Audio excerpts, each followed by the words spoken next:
Viewers अस्सलाम वालेकुम, मैं हूं राना वलीउल्लाह सादकी और आपके सामने एक और नई वीडियो के साथ हाजिर हूं। आज की हमारी वीडियो है पास्ट इंडेफिनिट टेंस से रिलेटेड। तो चूंकि हमने टेंसेस का भी एक सिलसिला शुरू किया हुआ है, इससे पहले हमने प्रेजेंट इंडेफिनिट टेंस की जो है 4 वीडियो अपलोड की हैं। तो आज हम पास्ट इंडेफिनिट टेंस को जो है वो डिस्कस करेंगे कि इसमें उर्दू फिक्रा जो होगा उसके आखिर में किस तरह के वर्ड्स आएंगे और फिर हम जब उसको ट्रांसलेट करेंगे तो उसके लिए हमें कौन सा हेल्पिंग वर्ब इस्तेमाल करना है और कौन सी फॉर्म ऑफ वर्ब इस्तेमाल करनी है। तो व्यूअर्स, सबसे पहले हम देखेंगे आइडेंटिफिकेशन के पास्ट इंडेफिनिट टेंस के उर्दू फिक्रों के आखिर में किस तरह के लफ्ज आएंगे।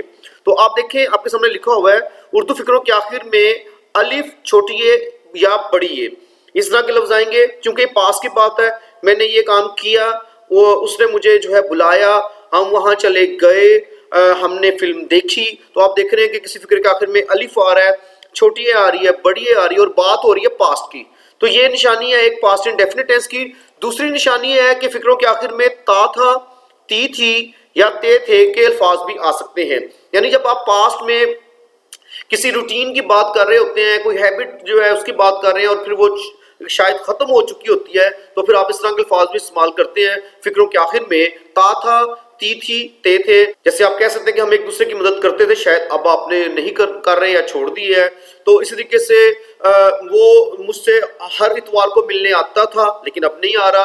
तो इस तरह के वर्ड्स भी आ सकते हैं फिक्रों के आखिर में, ता था, ती थी या ते थे भी है। अब हम देखेंगे कि हमने इसके लिए प्रोसीजर क्या इस्तेमाल करना है। सेंटेंस को जब ट्रांसलेट करना है तो हमने उसके लिए क्या स्टेप्स लेने हैं। तो अब हम बात करेंगे पॉजिटिव सेंटेंसेस की। व्यूअर्स, इससे पहले जो हमने प्रेजेंट इंडेफिनिट टेंस को डिस्कस किया था, जो 4 वीडियो मैंने आपको बताया कि मैंने अपलोड कर चुका हूं पहले ही, तो उसमें हमने जो देखा था कि उसमें भी पॉजिटिव सेंटेंसेस के लिए रूल थोड़ा से अलग थे और बाकी जो नेगेटिव और इंट्रोगेटिव सेंटेंसेस के लिए कुछ प्रोसीजर डिफरेंट था। यहां भी पास्ट इंडेफिनिट में भी कुछ ऐसा ही है कि पॉजिटिव सेंटेंसेस के लिए जो है वो स्ट्रक्चर या जो प्रोसीजर है वो कुछ डिफरेंट है और जो नेगेटिव और इंट्रोगेटिव सेंटेंसेस हैं उसमें कुछ डिफरेंट है। तो हम देखेंगे पॉजिटिव सेंटेंसेस के हवाले से कि पास्ट इंडेफिनिट का जो पॉजिटिव सेंटेंस है उसको हमने किस तरीके से जो है वो इंग्लिश में ट्रांसलेट करना है। तो अब आप देखें, हमारा जो पहला पॉइंट है वो ये है कि no helping verb is used. यानी पास्ट इंडेफिनिट के पॉजिटिव सेंटेंस में हेल्पिंग वर्ब का इस्तेमाल नहीं किया जाएगा। यानी आप कोई भी हेल्पिंग वर्ब, कोई am, is, are, do, does कुछ भी नहीं इस्तेमाल करेंगे। तो व्यूअर्स, जब हम देखेंगे कि अब हमने हेल्पिंग वर्ब नहीं लेना तो फिर हम जो है वो आगे प्रोसीड करेंगे अपने वर्ब की तरफ। तो वर्ब जो लेना है तो उसके बारे में हमें देखना पड़ेगा कि वो किस फॉर्म ऑफ वर्ब में होगा। तो जो वर्ब होगा, आप देखिए लिखा हुआ है पास्ट फॉर्म में होगा और पास्ट फॉर्म के बारे में लिखा हुआ है कि वो सेकंड फॉर्म होती है। यानी कि पास्ट इंडेफिनिट के पॉजिटिव सेंटेंस में हम हेल्पिंग वर्ब इस्तेमाल नहीं करेंगे, जो फॉर्म ऑफ वर्ब इस्तेमाल करेंगे वो सेकंड फॉर्म होगी। तो ये हमारा है पॉजिटिव सेंटेंस का छोटा सा, आप देख रहे हैं एक प्रोसीजर है, कोई इतना लंबा चौड़ा नहीं है कि आपने पॉजिटिव सेंटेंस में हेल्पिंग वर्ब का इस्तेमाल नहीं करना और आपने सेकंड फॉर्म इस्तेमाल करनी है। मजीद एग्जाम्पल्स जो है उससे हमें क्लैरिटी हो जाएगी कि हमने कैसे जो है ट्रांसलेट करना है। अब आप देखें, पहला जो सेंटेंस है, उसने गर्मजोशी से हमारा इस्तकबाल किया। किया में आप देखें अलिफ आ रहा है और ये पास की बात है कि कहीं आप गए हैं और उन्होंने आपका इस्तकबाल किया, तो आप उसको आगे बयान कर रहे हैं। तो अब फिक्रे के आखिर में अलिफ आ गया तो ये पास्ट इंडेफिनिट टेंस है, बट आप देख रहे हैं कि फिक्रा जो है पॉजिटिव है, नो नेगेटिविटी और नो क्वेश्चन। इसका मतलब है कि ये पॉजिटिव सेंटेंस है जिसको हम अफर्मेटिव सेंटेंस भी कहते हैं। तो आपने हेल्पिंग वर्ब इस्तेमाल नहीं करना और सेकंड फॉर्म इस्तेमाल करनी है। उसने से मुराद है कोई भी शख्स है, अब पता नहीं चल रहा कि वो मेल है कि फीमेल है। तो मैंने आपसे पहले भी कई दफा बताया हुआ है कि ऐसी सूरत में आपने मेल जेंडर कंसीडर करना है और आपने ही का प्रोनाउन इस्तेमाल करना है। अब आपने हेल्पिंग वर्ब नहीं लेना तो आप चले जाएंगे वर्ब पर, वो है इस्तकबाल करना, जो कि वेलकम है, ग्रीट भी है, रिसीव भी होता है। अगर आप वेलकम इस्तेमाल कर रहे हैं या रिसीव जो भी कर रहे हैं तो आपको सेकंड फॉर्म लगानी पड़ेगी। तो ही वेलकम्ड, हमारे से मुराद हम लोग हैं, तो ही वेलकम्ड अस और गर्मजोशी से ये एडवर्ब है यानी वार्मली। तो ये अब देखिए सेंटेंस बन गया कि ही वेलकम्ड अस वार्मली। नेक्स्ट सेंटेंस है कि उन्होंने तहाइफ वसूल कर लिए। लिए छोटी ए, बड़ी ए, अलिफ ये जो आता है, तो यहाँ बड़ी ए आ रहा है तो ये पास्ट इंडेफिनिट है, पास्ट की बात आप कर रहे हैं। उन्होंने तहाइफ वसूल कर लिए, तो दे से हम सेंटेंस को स्टार्ट करेंगे, नो हेल्पिंग वर्ब, प्रोसीड करेंगे हम वर्ब की तरफ और वो है वसूल करना, और वो होता है गेट भी कर सकते हैं, रिसीव भी कर सकते हैं। लेकिन चूंकि हमने सेकंड फॉर्म यूज करनी है तो दे रिसीव्ड, और जो हमारे पास रिसीवर है वो है गिफ्ट्स। तो दे रिसीव्ड द गिफ्ट्स। इसी तरीके से सेंटेंस है कि हम गांव में सुबह की सैर के लिए जाते थे। अब मैंने आपको बताया कि इसमें दो तरह के फिक्रे होते हैं, या तो फिक्रे के आखिर में अलिफ छोटी है बड़ी है आएगा, या फिर ता था ती थी और ते थे भी आ सकता है। जैसे इस फिक्रे में देखिए आ रहा है जाते थे, तो ये अब ता था ती थी और ते थे आ रहा है। तो हम गांव में सुबह की सैर के लिए जाते थे, तो हम स्टार्ट करेंगे वी से, और जाना है गो, चूंकि हमने सेकंड फॉर्म इस्तेमाल करनी है तो हम इस्तेमाल करेंगे वेंट। वी वेंट, और किस चीज के लिए जाते थे? For a morning walk. हम सुबह की सैर के लिए जाते थे, और कब जाते थे, कहां जाते थे? और हम जाते थे इन द विलेज, यानी जब हम गांव में थे तो हम जो है वो सुबह की सैर के लिए जाते थे। तो we went for a morning walk in the जो है वो फील्ड्स, यानी कि यहाँ फील्ड्स तो नहीं आएगा, डेफिनेटली गलती हो गया, तो यहाँ आएगा इन द विलेज। तो इन द विलेज। जी व्यूअर्स, अब हमारा अगला सेंटेंस है उसकी दादी उसकी वालदा की गैर मौजूदगी में उसकी देखभाल करती थी। तो करती थी, तो हो सकता है कि अब नहीं कर रही, या हो सकता है खुदा न खासा दादी जान की डेथ हो गई है, या बच्चे बड़े हो गए कोई, लेकिन मतलब ये पास्ट की रूटीन जो है वो यहाँ आके ब्रेक हो गई है, रुक गई है, तो ये भी पास्ट इंडेफिनिट है। देखभाल करती थी, ता था ती थी ते थे, आपको बताया कि ये भी पास्ट इंडेफिनिट टेंस की निशानी है। तो अब हम यहाँ से डूअर लेंगे, तो वो है दादी। तो उसकी दादी से मुराद है कि हिज ग्रैंड मदर।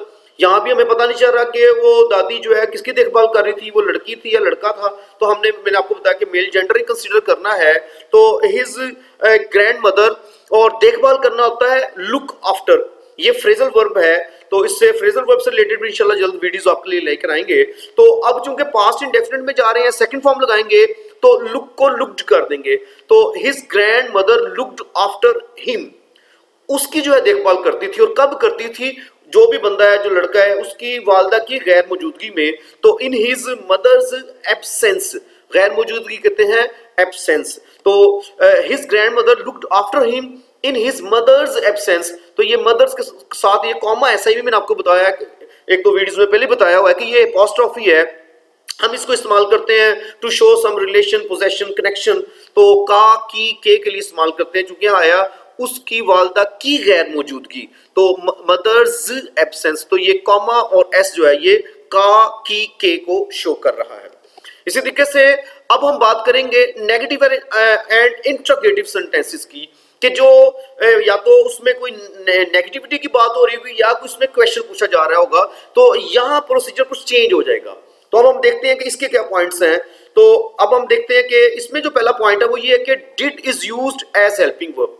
तो व्यूअर्स, अब आपने फर्क देखा कि जो पॉजिटिव सेंटेंसेस थे उसमें हेल्पिंग वर्ब का इस्तेमाल नहीं था, लेकिन जब आप नेगेटिव या इंट्रोगेटिव सेंटेंसेस में अब आप जब जा रहे हैं तो आपको डिड हेल्पिंग वर्ब के तौर पर इस्तेमाल करना पड़ेगा। तो ये है एक बिग डिफरेंस। उसके बाद दूसरा भी बड़ा डिफरेंस है, वो ये है कि फॉर्म ऑफ वर्ब आप देखें, यहाँ लिखा है प्रेजेंट फॉर्म, यानी अब आप सेकंड फॉर्म से फर्स्ट फॉर्म पर आ जाएंगे, यानी कि आपने फर्स्ट फॉर्म इस्तेमाल करनी है विद डिड। जो पॉजिटिव सेंटेंस में थे उसमें डिड नहीं था लेकिन सेकंड फॉर्म थी, लेकिन नेगेटिव और इंटरोगेटिव सेंटेंसेस में डिड के साथ आपने फर्स्ट फॉर्म इस्तेमाल करनी है। तो व्यूअर्स देखें, ये एक बहुत बड़ा डिफरेंस है कि हेल्पिंग वर्ब का भी और फॉर्म ऑफ वर्ब का भी। अब हम इसकी भी एग्जांपल देखते हैं कि पहले हम देखते हैं नेगेटिव सेंटेंसेस जो है कि मैंने नौकरी से इस्तीफा नहीं दिया। तो अब देखें ये नेगेटिव सेंटेंस है, यहां हमें डिड इस्तेमाल करना पड़ेगा, और जब हम डिड इस्तेमाल करेंगे तो फिर हम उसके साथ प्रेजेंट फॉर्म यानी कि फर्स्ट फॉर्म इस्तेमाल करेंगे। मैंने यानी आई, और आपने डिड इस्तेमाल करना है तो आई डिड नॉट, और इस्तीफा देना होता है रिजाइन, या आप कर सकते हैं कि I did not give resignation, तो गिव इस्तेमाल कर लेंगे, उसके साथ रेजिग्नेशन का आप जो है नाउन इस्तेमाल कर लेंगे, या आप डायरेक्ट रिजाइन का वर्ब इस्तेमाल कर लेंगे लेकिन फर्स्ट फॉर्म इस्तेमाल करेंगे। तो आई डिड नॉट रिजाइन, और नौकरी से from the job. I did not resign, आप देखा कि डिड इस्तेमाल किया, रिजाइन फर्स्ट फॉर्म, और फ्रॉम द जॉब नौकरी से। क्या प्रिंसिपल ने तलबा को जुर्माना किया? अब देखें ये एक इंट्रोगेटिव सेंटेंस है, और आपको कई दफा बताया कि जब भी आपका कोई इंट्रोगेटिव सेंटेंस होता है वो क्या के लफ्ज से स्टार्ट हो जाए, तो उसके लिए रूल है कि जो सेंटेंस है उसमें जो भी हेल्पिंग वर्ब है उसको आपने उठा के सेंटेंस के स्टार्ट में ले जाना। चूंकि हम डिस्कस कर रहे हैं पास्ट इंडेफिनिट और उसमें डिड हमारे पास हेल्पिंग वर्ब है, तो डिड को हम उठा के सेंटेंस के स्टार्ट में ले जाएंगे। तो अब हम डिड से सेंटेंस को स्टार्ट करेंगे और फिर हम लेंगे अपना डूअर, वो है प्रिंसिपल। तो डिड द प्रिंसिपल, और जुर्माना करना है फाइन, क्योंकि फर्स्ट फॉर्म लेनी है डिड के साथ तो आपने फर्स्ट फॉर्म लगानी है फाइन, और पीछे रह गया रिसीवर, वो है student. Did the principal fine the students. तो व्यूअर्स अब अगला हमारा सेंटेंस है, वो क्यों तुम्हारी नाफरमानी करता था। अब यहाँ फिर वही आ गया कि ता था, ती थी, ते थे। चूंकि सेंटेंस जो है वो है इंट्रोगेटिव, और इस सेंटेंस में आप देखें कि क्यों का लफ्ज आ रहा है। अब व्यूअर्स ये में भी मैंने कई दफा आपको एक्सप्लेन किया कि जो उर्दू में इस तरह के वर्ड्स हैं, क्यों, कब, कैसे, कहाँ वगैरह, इनको इंग्लिश में WH फैमिली वर्ड्स कहते हैं। और अगर आपके किसी भी सेंटेंस में इन वर्ड्स में से कोई वर्ड आ जाए तो फिर असूल ये है कि आप WH फैमिली वर्ड को सेंटेंस के स्टार्ट में ले जाएंगे, उसके फौरन बाद आप हेल्पिंग वर्ब लगाएंगे और फिर बाकी सेंटेंस को जो है वो कंप्लीट करेंगे। तो अब वो क्यों तुम्हारी नाफरमानी करता था, तो हम स्टार्ट करेंगे वाई से, क्यों के लिए। उसके बाद ज़ाहिर है कि हमने इस्तेमाल करना है हेल्पिंग वर्ब और उसमें डिड है। तो वाई डिड ही करता था, यानी वो कोई मेल जेंडर है, तो वाई डिड ही। और नाफरमानी करना होता है डिसोबे, क्योंकि आपको बार बार बता रहा हूं कि आपने डिड के साथ फर्स्ट फॉर्म इस्तेमाल करनी है, तो आप इस्तेमाल करेंगे डिसोबे। तो why did he disobey you, तुम्हारी से मुराद है कि तुम, तो आप ऐसे जो है वो जो है और रिसीवर जो है आपका इसमें जिक्र हो रहा है, तो यहां आपके लिए आएगा you. Why did he disobey you. और हमारा अगला सेंटेंस है, तुमने दोपहर के खाने में क्या खाया। अब यहां मैंने ये सेंटेंस जानबूझ के लिखा है, इसमें आप देख रहे हैं कि क्या का लफ्ज फिक्रे में कहीं अंदर करके आ रहा है। अभी इससे पहले जो सेंटेंस आया क्या प्रिंसिपल ने, तो आपने देखा कि क्या का लफ्ज सेंटेंस के स्टार्ट में था। तो जनरल रूल ये है कि जब आपका क्या का लफ्ज सेंटेंस के स्टार्ट में आएगा तो आपने हेल्पिंग वर्ब को भी सेंटेंस के स्टार्ट में ले जाना है। और लेकिन अगर आपका क्या का लफ्ज जो है फिक्रे के अंदर कहीं आता है तो आपने उस फिक्रे को व्हाट से स्टार्ट करना है। हर फिक्रे को व्हाट से स्टार्ट नहीं करना, यानी वो फिक्रा आपने व्हाट से स्टार्ट करना है जिसमें क्या का लफ्ज सेंटेंस के कहीं अंदर आ रहा होगा। तो आप सेंटेंस को उसको व्हाट से स्टार्ट करेंगे, तो उसके बाद आप हेल्पिंग वर्ब लेंगे डिड। तो व्हाट डिड, और आपने इसमें लेना है अपना डूअर जो एक्शन कर रहा है वो है तुम, यू। तो व्हाट डिड यू ईट, तुमने क्या खाया और कब खाया, दोपहर के खाने में, इन लंच। तो what did you eat in lunch. तो व्यूअर्स ये था हमारा सेंटेंसेस के जो नेगेटिव है या इंट्रोगेटिव सेंटेंसेस है, तो हमने उनमें देखा कि हमने डिड इस्तेमाल किया और उसके साथ हमने जो है वो फॉर्म ऑफ वर्ब जो है वो फर्स्ट इस्तेमाल की। अब हम देखेंगे कि इसमें कुछ एक दो चीजें और भी एग्जाम्पशंस हैं या जरा थोड़ी सी जो है वो हटके हैं, जो रूल्स है वो क्या है। तो अब इसमें देखिए एक नोट है, if a sentence starts with who वाला सेंटेंस, हालांकि ये हु जो है तो ये भी WH फैमिली वर्ड, बट इसका रूल थोड़ा सा अदर जो फैमिली WH फैमिली वर्ड से जरा डिफरेंट है। तो अगर आपका सेंटेंस हु से स्टार्ट होता है, we don't use helping verb, तो हमने हेल्पिंग वर्ब का इस्तेमाल नहीं करना। जितने बाकी नॉर्मली जो आपके पास WH फैमिली वर्ड्स हैं, व्हेन है, व्हाई है, जैसे व्हाट आया तो आपने उसके बाद डिड लगाना है। लेकिन अगर आपका पास्ट इंडेफिनिट में हु से सेंटेंस स्टार्ट हो रहा होता है तो इसमें रूल है कि आपने डिड नहीं लगाना।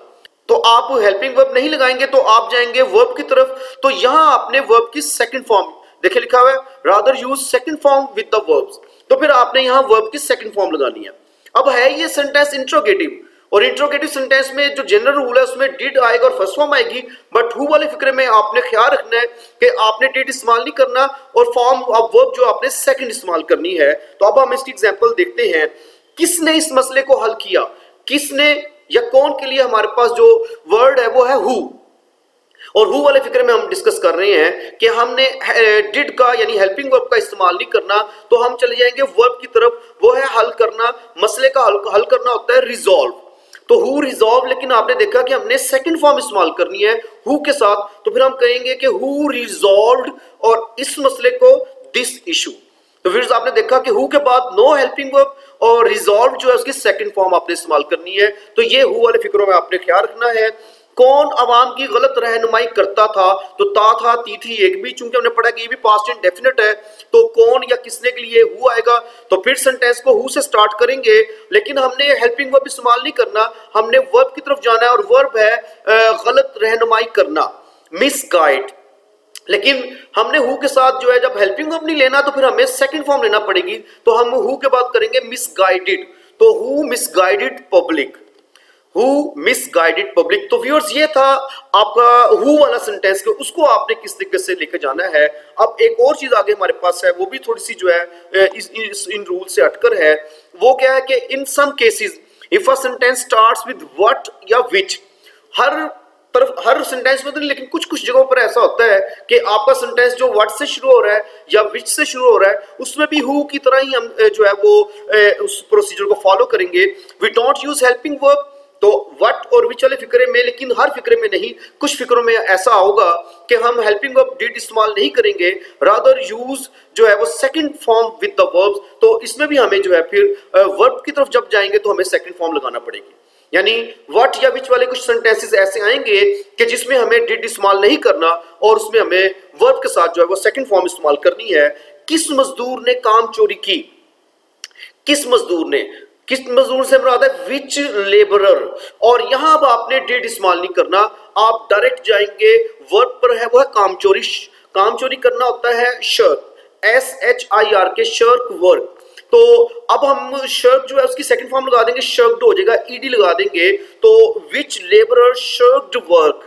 तो आपने देखा कि विच लेबरर के बाद कोई डिड इस्तेमाल नहीं किया और ये जो शर्क लफ्ज है उसके साथ ईडी लगा के उसकी सेकंड फॉर्म इस्तेमाल की है। इसी तरह से हमने हु में भी किया था। तो तुम्हें किस चीज ने गमज़दा कर दिया? तो किस चीज ने, यानी व्हाट हम इस्तेमाल करेंगे किस चीज के लिए, या विच थिंग भी, लेकिन वो बेहतर नहीं है। आप व्हाट से सेंटेंस को स्टार्ट करेंगे और व्हाट के बाद आपने डिड इस्तेमाल नहीं करना। अब आप जाएंगे वर्ब की तरफ, वो है कि गमज़दा करना, यानी मेक सैड। तो मेक हमारा चूंकि वर्ब है, तो चूंकि हमने इन सेंटेंसेस में फिर सेकंड फॉर्म इस्तेमाल करनी है, चूंकि हम हेल्पिंग वर्ब का इस्तेमाल नहीं कर रहे, तो मेक की सेकंड फॉर्म हो जाएगी मेड। तो व्हाट मेड यू सैड।